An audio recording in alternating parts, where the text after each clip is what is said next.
जय श्री कृष्ण दोस्तों। आज की कहानी में हम सुनेंगे पूर्व जन्म के कर्मों का फल। एक स्त्री की कहानी।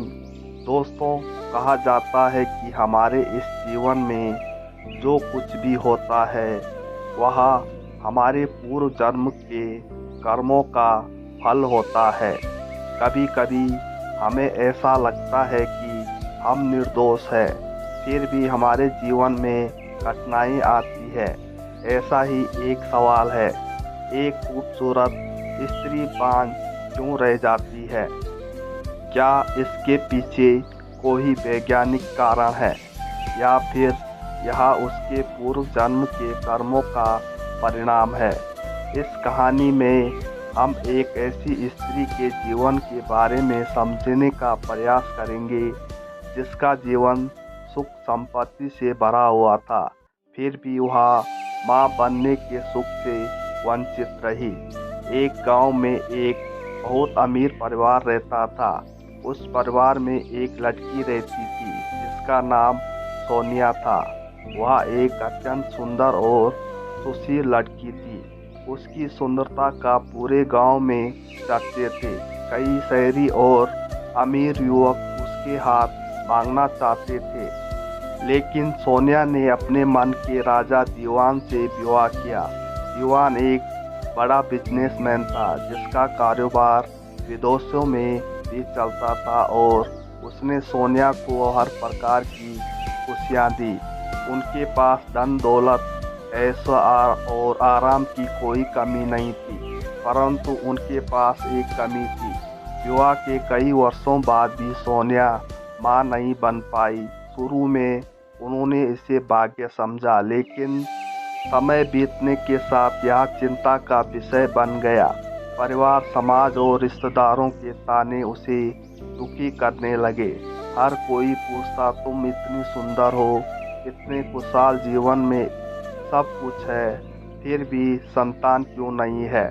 सोनिया ने कई मंदिरों में प्रार्थना की, साधु संतों की शरण में गई और तमाम उपचार कराए, लेकिन कोई भी उपाय काम नहीं आया। धीरे धीरे उसकी सुंदरता भी चिंता और दुख के कारण मुरझाने लगी।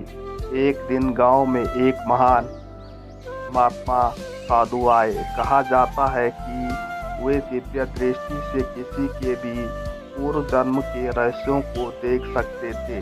जब सोनिया ने उनसे अपनी आप बीती सुनाई तो संत ने ध्यान लगाया और मुस्कुराते हुए कहा, बेटी, यह केवल इस जन्म की बात नहीं है।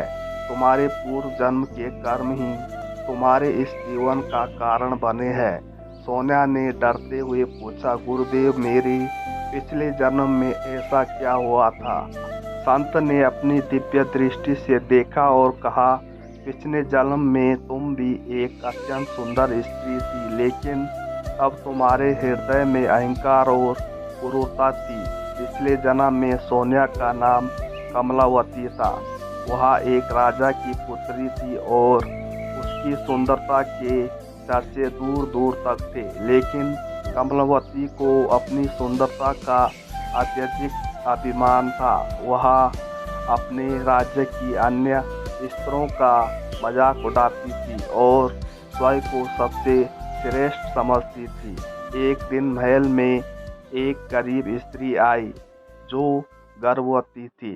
उसने प्रार्थना की थी, राजकुमारी, मैं अत्यंत गरीब हूँ, कृपया मुझे कुछ भोजन और शरण दे ताकि मैं अपने बच्चे को जन्म दे सकूं।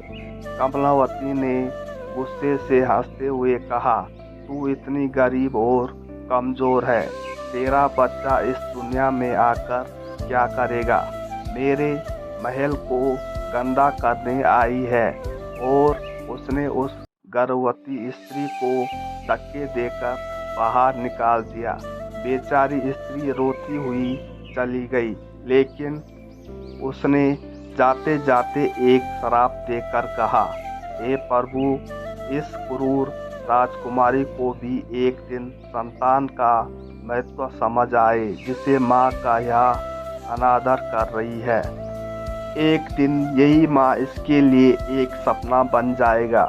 उस गरीब स्त्री के शब्द ब्रह्मांड में गूंज गए और उसके श्राप के कारण कमलावती ने अपने अगले जन्म में संतान सुख से वंचित होने का भाग्य पाया। संत की यह कहानी सुनकर सोनिया की आंखों से आंसू बहने लगे। उसने कांपते हुए कहा, गुरुदेव, क्या कोई उपाय है जिससे मैं अपने इस पाप की भरपाई कर सकूं? संत ने उत्तर दिया, पुत्री, कोई भी कर्म स्थायी दंड नहीं देता। यदि तुम सच्चे हृदय से पश्चाताप करो और माँ की सेवा में अपने जीवन को लगाओ तो तुम्हारा कर्म फल भी बदल सकता है। सोनिया ने उसी दिन से निर्णय किया कि वह अनाथ बच्चों की सेवा करेगी। उसने एक अनाथालय खोला जहां वह उन बच्चों को माँ की तरह प्यार देने लगी।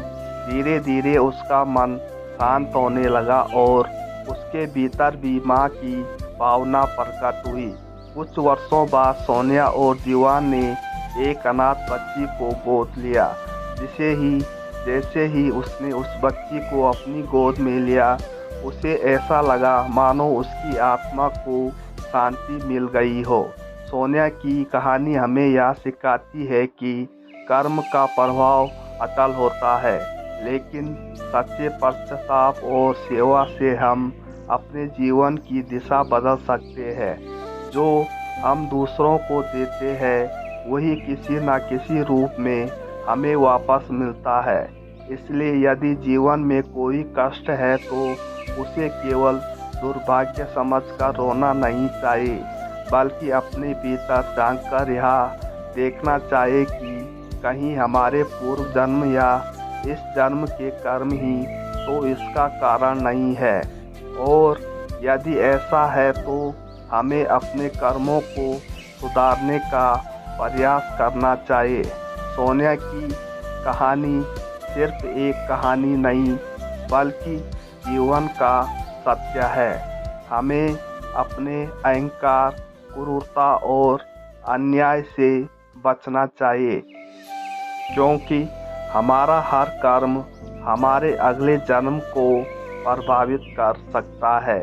यदि जीवन में कठिनाई आए तो धैर्य और सेवा भाव से उन्हें सुधारने का प्रयास करना चाहिए। यही जीवन का सबसे बड़ा सत्य है। तो दोस्तों, आज की कहानी सुनकर आपको कैसा लगा मुझे कमेंट में बताएं, और ऐसी मोटिवेशनल कहानियाँ सुनने के लिए हमारे चैनल को सब्सक्राइब ज़रूर करें। धन्यवाद।